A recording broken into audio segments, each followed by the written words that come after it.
Hello friends, happy morning. చాలా రోజులు అయిపోయింది నేను బ్లాగ్స్ చేసి. సో ఫ్రెండ్స్, మార్నింగ్ ఈరోజు బ్రేక్ఫాస్ట్ చేసి ఇలా చర్చ్ దగ్గరకు వచ్చాను. బెసిలికా ఆఫ్ బామ్ జీసస్ అని చెప్పేసి ఇక్కడ చర్చ్ ఇక్కడ చూడండి, చర్చ్ చూపిస్తాను. ఇది చర్చ్ అనమాట. సో ఇలా ఉంటుంది. మనము చూడవచ్చు, అక్కడ జనాలు ఉన్నారు. వాళ్ళంతా వెళ్ళడానికి అక్కడ డోర్ అనమాట. ఈ డోర్ నుంచి అలాగా ఆ డోర్ నుంచి లోపలికి వెళ్ళి లోపల ఏమేమి ఉన్నాయి ఏంటని చూడొచ్చు. తర్వాత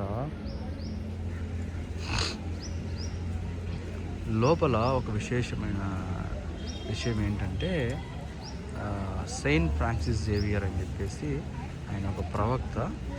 ఆయన సమాధి లోపల, సమాధి అని చెప్పొద్దు, ఆయన బాడీ ఇప్పటికీ కూడా అక్కడే పెట్టడం జరిగింది. ఆశ్చర్యం ఏంటంటే 500 సంవత్సరాల నుంచి ఆయన బాడీ, మామూలుగా ఎవరైనా చనిపోతే మ్యాక్సిమం ఒక 1 year 2 years అంటే స్కెల్టన్ వచ్చేస్తారు కదా.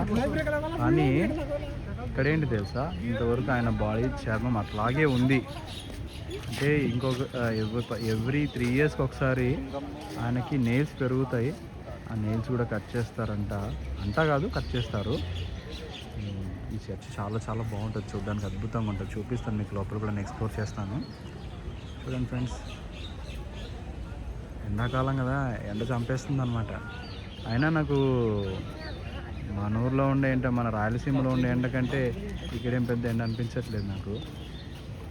ఫ్రెండ్స్, నాకు ఇక్కడ నచ్చే విషయం ఏంటి తెలుసా, నేను ఎప్పుడైనా ఇట్లా ఎండాకాలం ఏ కాలంలో వచ్చినా కూడా హ్యూమిడిటీ ఎక్కువ ఉంటుంది కదా, ఉన్నప్పుడు ఈ చెట్లు కనిపిస్తున్నాయి మీకు రెండు. చూడడానికి ఇట్లా ఉంటాయి కానీ చాలా పెద్దగా ఉంటాయి ఈ చెట్లు. చూడండి మీరు, చూడండి ఫ్రెండ్స్ ఒకసారి ఎంత పెద్దగా ఉన్నాయో.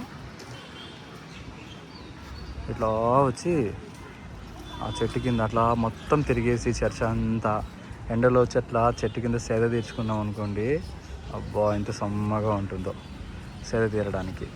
ఇంకో ఫ్రెండ్స్, అక్కడ కనిపిస్తున్న వైట్ చర్చ్, అది కూడా దీనికి సంబంధమైంది. గోవా పోర్చుగీస్ వారి ఇక్కడికి వచ్చి పరిపాలించడము, మన క్రిస్టియన్ సంబంధమైనవి అప్పుడు ఏం జరిగినాయి అవన్నీ కూడా ఒక మ్యూజియం అక్కడ పెట్టేసి ఒక మ్యూజియం లాగా దాన్ని తయారు చేశారు. చాలా చాలా వండర్ఫుల్గా ఉంటుంది అది. మీరు ఎవరైనా ఫ్రెండ్స్ ఇక్కడికి వస్తే కంపల్సరీ దీన్ని విజిట్ చేయండి. చాలా చాలా అద్భుతంగా ఉంటుంది ఈ లొకేషన్. అయినా ఎవరు గోవాకి వచ్చినా ఈ ప్లేస్ చూడకుండా అసలు గోవా ఫినిష్ కాదంటే నమ్మండి. వండర్ఫుల్ అంటే వండర్ఫుల్గా ఉంటుంది. అది ఎంట్రన్స్ అనమాట. అక్కడ నుంచి ఎంటర్ అవుతారు, ఇలా లోపలికి వస్తారు, ఇలాగా చర్చిలోకి వెళ్తారు. అంతా తిరిగేసి వచ్చి ఫైనల్గా చెట్టు కింద కూర్చుంటారు. కానీ ఆశ్చర్యం ఏంటి తెలుసా, నేను చూశాను కదా ఆల్రెడీ, ఎక్కువ లోపలికి వెళ్ళాను అనమాట. మీరు అంతా తిరిగేసి రండి అని చెప్పేసి మా వాళ్ళని పంపించేసి నేనైతే చెట్టు కింద కూర్చొనేస్తాను హ్యాపీగా. ఇంకొక గేట్ అక్కడ ఉంటుంది, అక్కడ ఉంది కదా, ఇక్కడ అన్నమాట. అక్కడ ఉంటుంది, అట్లా మనం ఎగ్జిట్ అయిపోవచ్చు.